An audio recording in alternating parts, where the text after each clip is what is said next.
of me felt touched. Part of me felt something else, something I couldn't quite name at the time. Call it instinct. Call it 63 years of learning to read a room.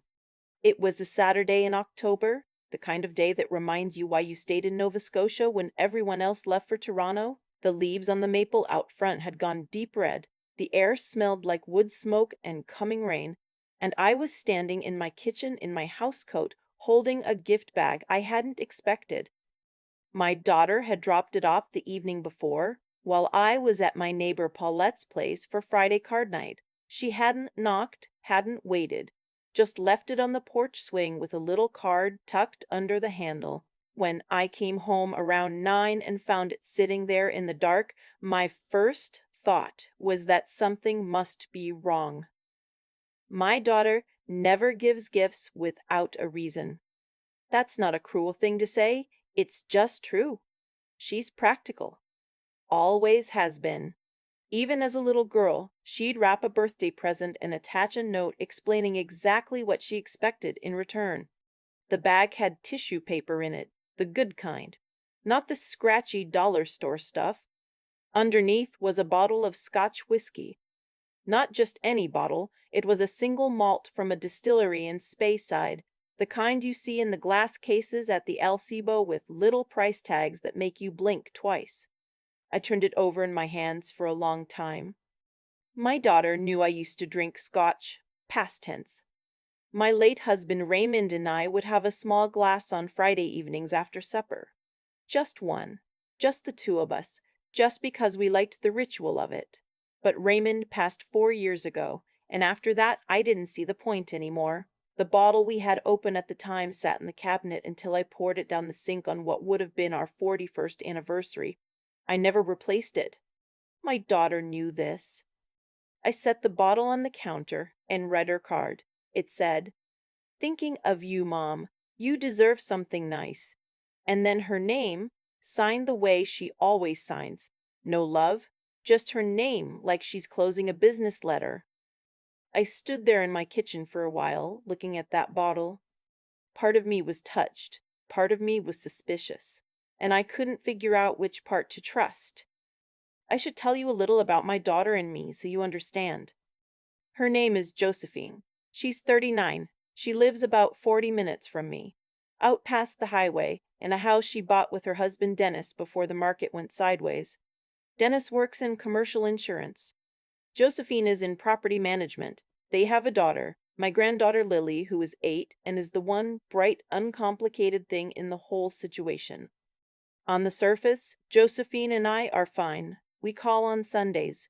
We see each other at Christmas and Easter and occasionally in between. She comes for Lily's sake more than mine, I think, and I've made peace with that. Children have their own lives. I knew that going in. But underneath the surface, underneath the Sunday calls and the polite holiday visits, there has always been a current running between us that neither of us talks about directly. It started when Raymond got sick. He was diagnosed with early stage Parkinson's 6 years ago, and he updated his will around that time. He left me everything, outright, with the understanding that whatever remained at my passing would go to Josephine and her brother Keith in equal parts. Josephine did not take this well. Not the amounts. Raymond was a retired civil engineer. We were comfortable but not wealthy, but the structure. She'd assumed she'd be named co-executor. She'd assumed she'd have some role, some access. When she found out that wasn't the case, that I would be the sole executor and that everything would come to her only after I was gone, she went quiet in a way that I recognized from her childhood. It wasn't grief. It was calculation. She never said anything directly, but things shifted. Questions started, subtle ones, asked sideways over tea or on the phone. "Have you thought about downsizing, Mom? That house must be a lot to maintain. Have you looked into what assisted living costs these days? You know, some people put their homes in a trust. It can save the family a lot of hassle later." Hassle. That was her word for my death. I'd learned to answer these questions vaguely and change the subject. It was easier than the alternative. The Monday after she left the bottle, Josephine called. I'd just gotten back from my walk. I do 3 kilometers every morning along the old rail trail, doctor's orders, and I was standing in the entryway pulling off my boots when the phone rang. I knew it was her before I looked. She never calls on Mondays. That should have told me something right there. "Did you get my gift?" she asked. No hello, no how are you. Just straight to it. "I did," I said. "It was very generous. Where did you find a bottle like that?" "Oh, Dennis had a contact," she said, breezy, unconcerned. "It's a good one. Did you try it?" I paused. I thought about the bottle sitting on my counter all weekend. I thought about how I'd looked at it Friday night and Saturday morning, and how on Sunday afternoon my neighbor Dorothy had come over for tea. Dorothy had lost her husband 2 years before Raymond, and she and I had been close ever since. The kind of close that only happens when two women have both sat in the same dark room and found their way out. Dorothy had admired the bottle when she came in.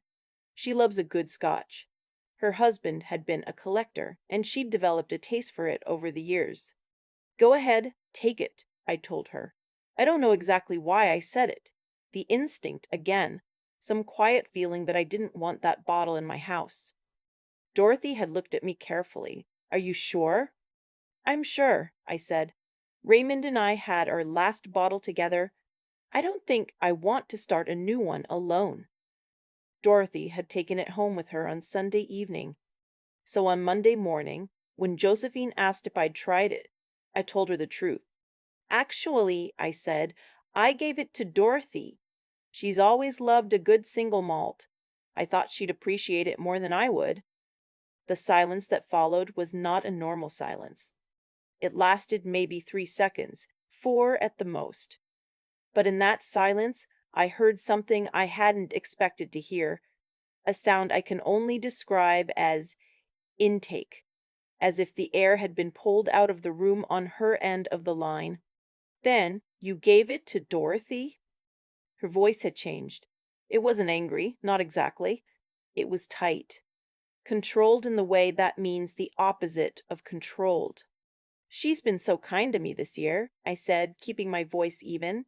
"I thought it was a nice gesture."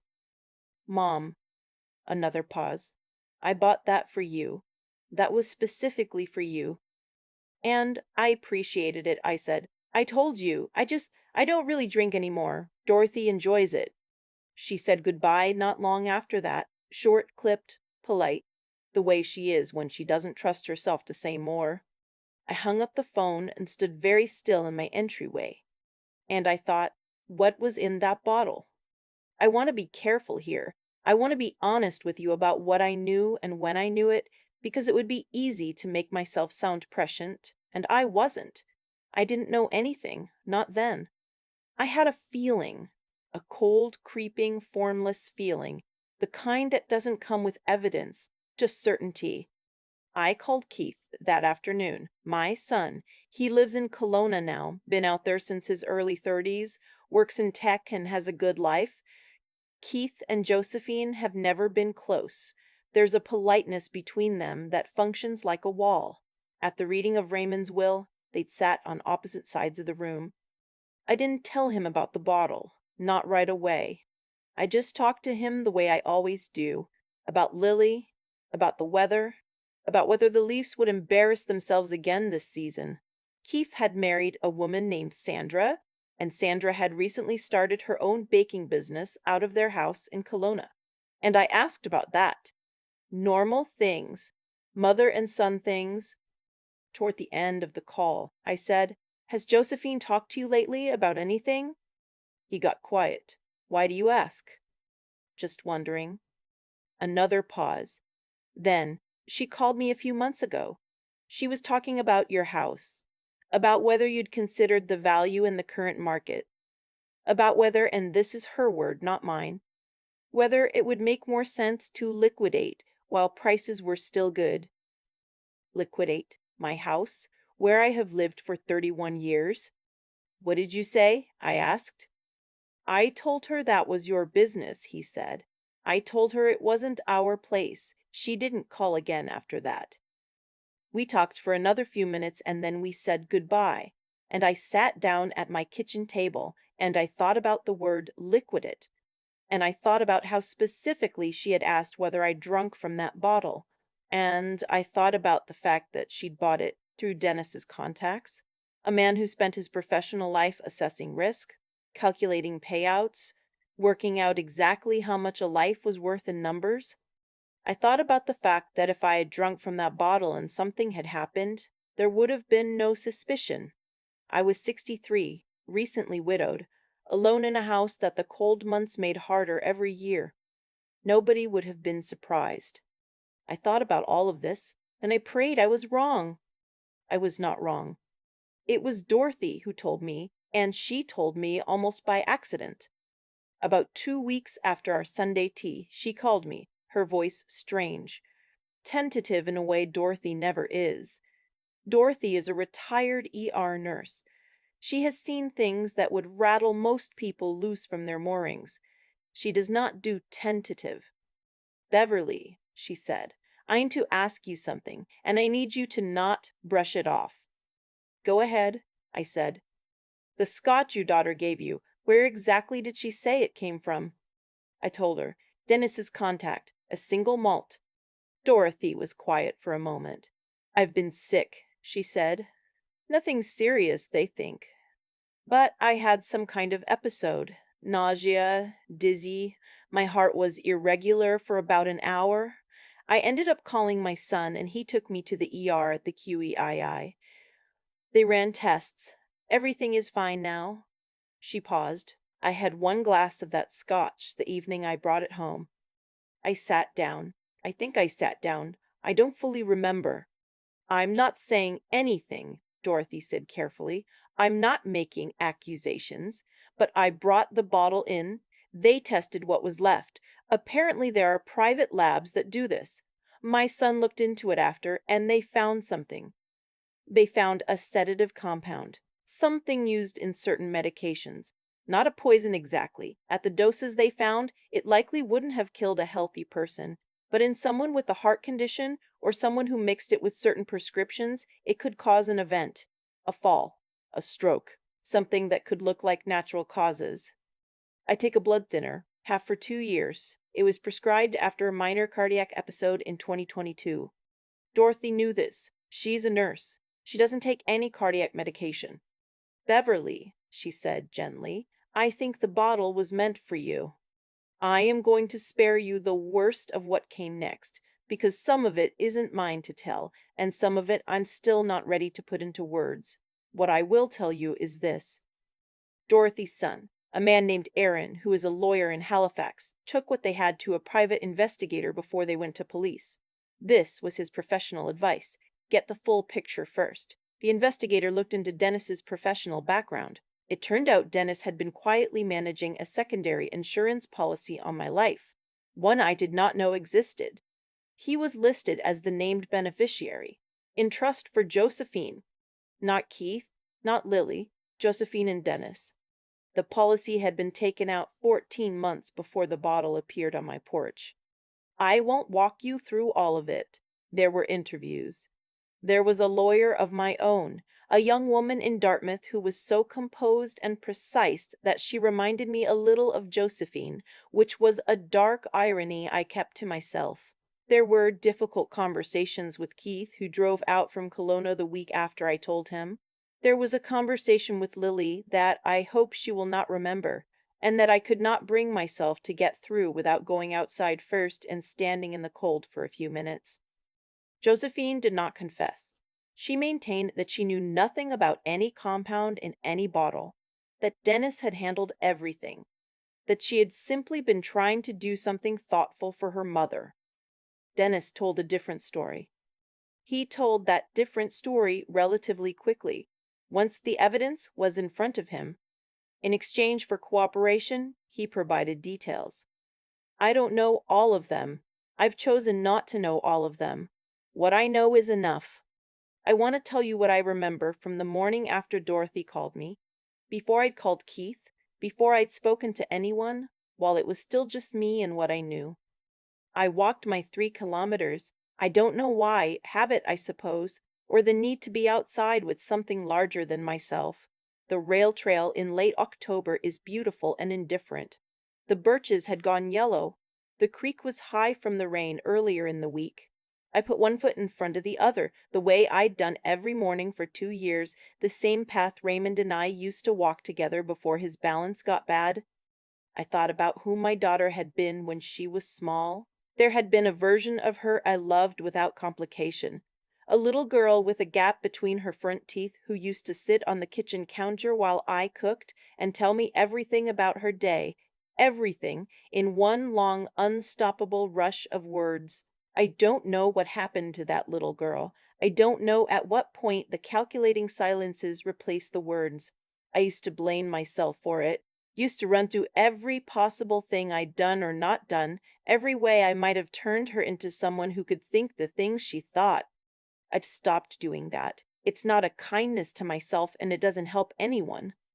What I've settled into, slowly, over these months, is something that is not forgiveness, exactly, but is not bitterness either. It is more like the feeling you get when you finally stop trying to explain something that doesn't have a satisfying explanation. When you put it down and walk away, not because you've resolved it, but because you've accepted that you won't. Josephine is in the process of a legal matter that is no longer entirely in anyone's hands to control. Keith calls me on Sundays now without fail.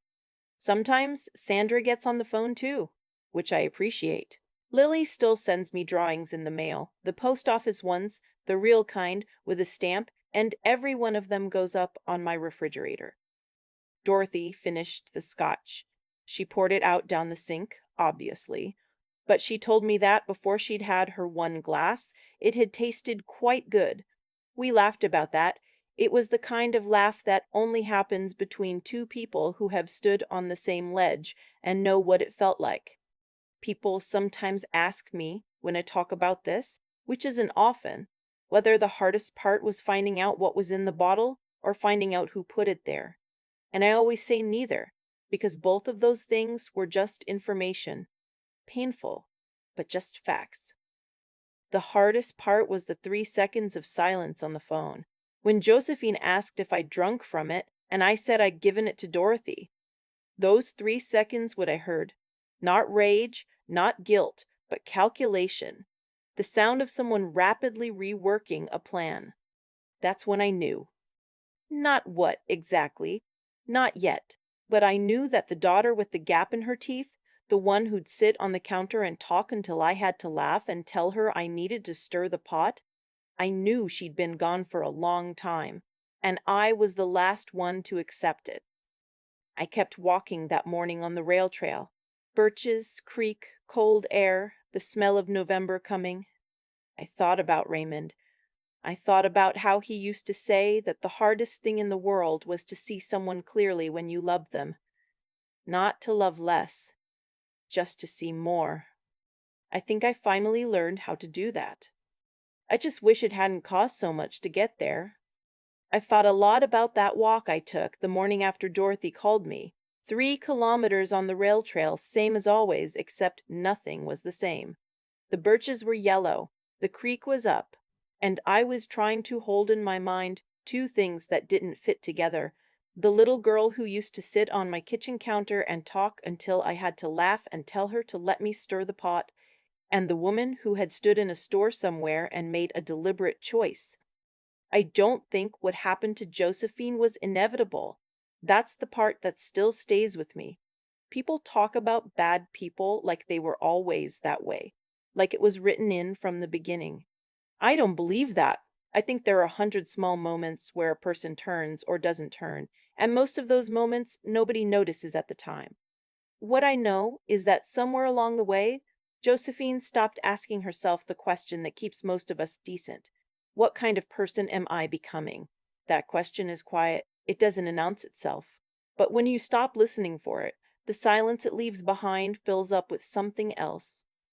Dennis stopped asking it too. He spent his whole career calculating the value of a life in numbers, premiums, payouts, actuarial tables, and at some point he confused the calculation for the truth. A life is worth what you can collect on it, That's where it ends, when you've stopped being honest with yourself long enough. And then there's Dorothy, a retired ER nurse who'd seen more real suffering than most people could imagine, who came over for tea on a Sunday afternoon and admired a bottle of scotch and took it home because I'd told her to. She didn't know what she was walking into, but she noticed when her body told her something was wrong, and she had the clarity of mind to take that information somewhere instead of dismissing it. That's not luck. That's a lifetime of paying attention, of trusting herself, of being the kind of person who acts on what she knows instead of looking away because it's uncomfortable. I think about that a lot. The difference between Dorothy and Josephine in the end wasn't intelligence. It wasn't circumstances. It was a choice they'd each made over and over, long before any of this happened. A choice about what kind of person to be when nobody was watching. What I've taken from all of it is something I wish I'd understood more clearly when I was younger, when I was still raising children and thought the most important thing I could teach them was to work hard and be polite. I still think those things matter. But what matters more, what I think determines the shape of a life more than almost anything else, is whether a person has the honesty to look at themselves plainly and the backbone to act on what they see, even when it costs something. It cost Dorothy something to make that call to me. It would have been easier to assume she'd just had a bad evening, pour the rest of the bottle out, and say nothing. But she called. And because she called, I'm still here walking my 3 kilometers every morning, watching the birches change color, thinking about Raymond, getting drawings in the mail from Lily. I'm still here. That's not nothing. And Josephine, well, the house she wanted is still mine.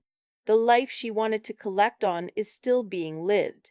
Some things have a way of working themselves out, not because the universe is keeping score, but because the choices we make have consequences that follow us. That's not poetry. That's just how things work.